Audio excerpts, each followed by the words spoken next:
Man, I sure wish these skis were faster. Well, do I have the thing for you? Wax. My name is Vera Skogan, and I've been waxing skis since I was in 7th grade and first joined the ski team. Now, I love skiing, and I'm pretty sure everybody knows that because I talk about it a lot. And I'm sure that many of you in here have heard me or somebody else on the team exclaim, "Shoot, we have to wax our skis tonight," and been pretty confused. And been even more confused when we say, yes, waxing our skis. That is what we are putting wax on, our skis. So today I'd like to teach you how to wax or glide wax your cross-country skis. First, I'm going to go through the materials that you need, and second, I'm going to go through the actual waxing process. So the first essential we have for waxing skis are the skis. Next, you need the wax. This is red wax, and I'm using it today because I need to put storage wax on these, and we have an excess amount of red wax. And it works for 22 degrees Fahrenheit to 28 degrees Fahrenheit. You have to choose your wax based on the temperature that is supposed to be the next day so that your skis will go as fast as possible. Next, you need an iron. This is a ski waxing iron, and it is for ski waxing. You cannot use do not use a regular iron for ski waxing. You use a ski waxing iron. This melts the wax, and yeah.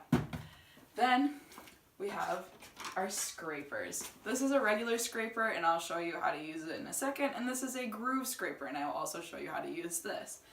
Now, another thing you need is a waxing table or bench. Speedols has a waxing bench here, which is really convenient because this is where we practice every day.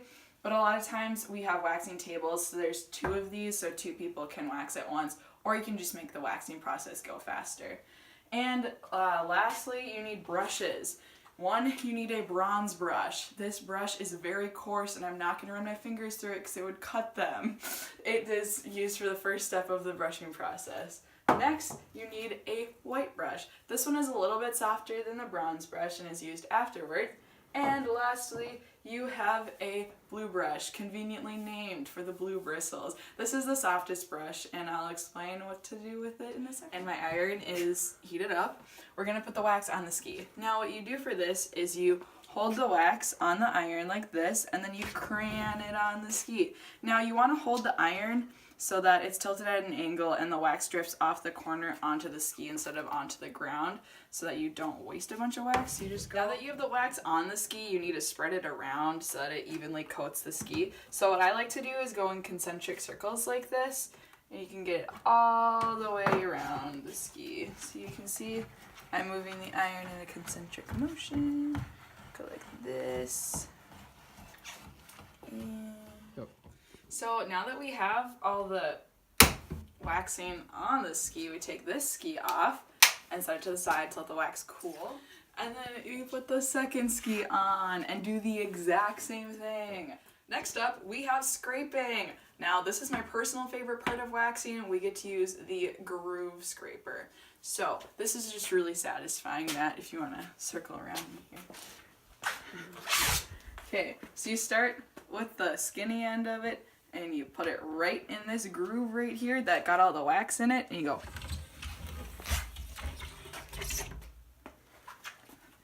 Then you take the fat end, and you do the exact same thing. Now that you have the wax cooled and you've used the groove scraper, you get to use the regular scraper. Now this one is when you want to get the most wax off of your ski. So you're going to use it, you hold it like this to get the maximum amount of pressure, and you start waxing from the tip of the ski to the tail of the ski. Now if you're scraping or brushing, you always go tip to tail because you want to go with the grain of the ski.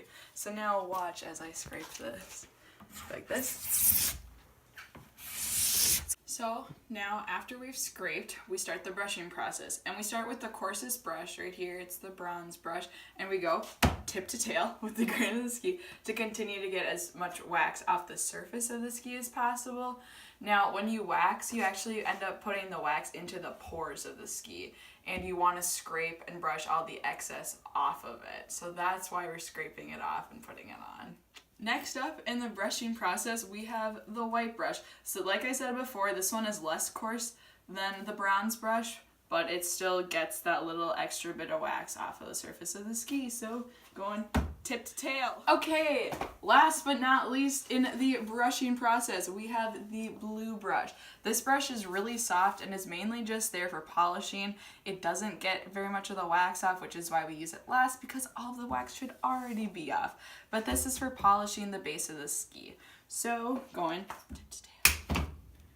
And there you have it. This is how you glide wax a cross-country ski. Spicy.